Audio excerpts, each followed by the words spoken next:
والد هذا سؤال أكو قوا سؤال شاسو ما أركتي caruurtaada maalinta isleedahay waa daalantaha ama problem stress ku haysta ama adigaaba taada ku haysataa maanta ilaa hadlina naybateedii haysata maalintaas waa maalinta loogu dhibadiya waa maalinta la isdagaala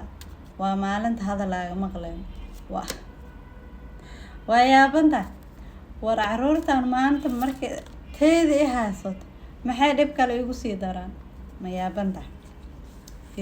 please is akhar hadii arrinkaas aragtay waayo ani in badan arko waalidiin badan arka ka caawina hada adiga ku jirteen kale daa ila aragtay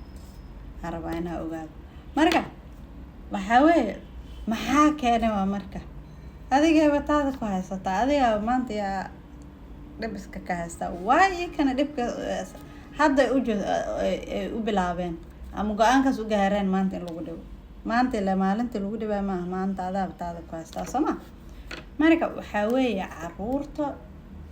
iyo waalidka special hooyada isku xiriir marka ilmaha ay arkaan adigoo iska stressan adigoo iska yaaban adoo taada ku haysato ku arkaan maxaa dhacaya wixii oo dhan iyaga isku gidina waxay isleeyihiin wow hooyo dhibkan dhan adiga u geysatay ama aaba dhibkan adaa u geysatay problemka adiga waa maskaxiin waa isla hadlayaan kaligood marka isla ama isla hadlin ama ha ogaadaan ama ogaan iikana stress kaadiba ku dhacayo hadee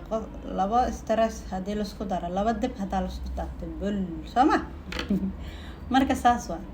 marka waxaa noo fiican xilligaas camal in ay naga dareemin xataa hadaa ana ka qeylinin oo xataa na arkin oo xataa xalba ka qar wajigana ka akhrisan karaan wajigana marka ay ka qarsan karaan marka inta ku dadaali kartid caruurtaada stresskaada ka qiri kartid ka qari waayo caruurtaada stress ku koraan oo maanta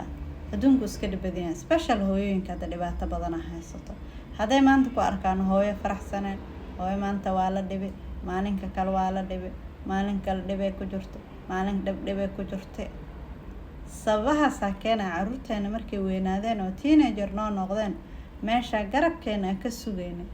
ee jidadka soo taageen ee iika hadana dhibaato kale ay noqdeen waayo waxay ku soo koraan dhib marka sida waxaas oo ugu hortagno farxadaada iyo qusulkaada iyo wanaagaada tus inta kala problemka kalena meelaha ku qare meelaha ku soo qare insha Allah. Assalaamu calaykum.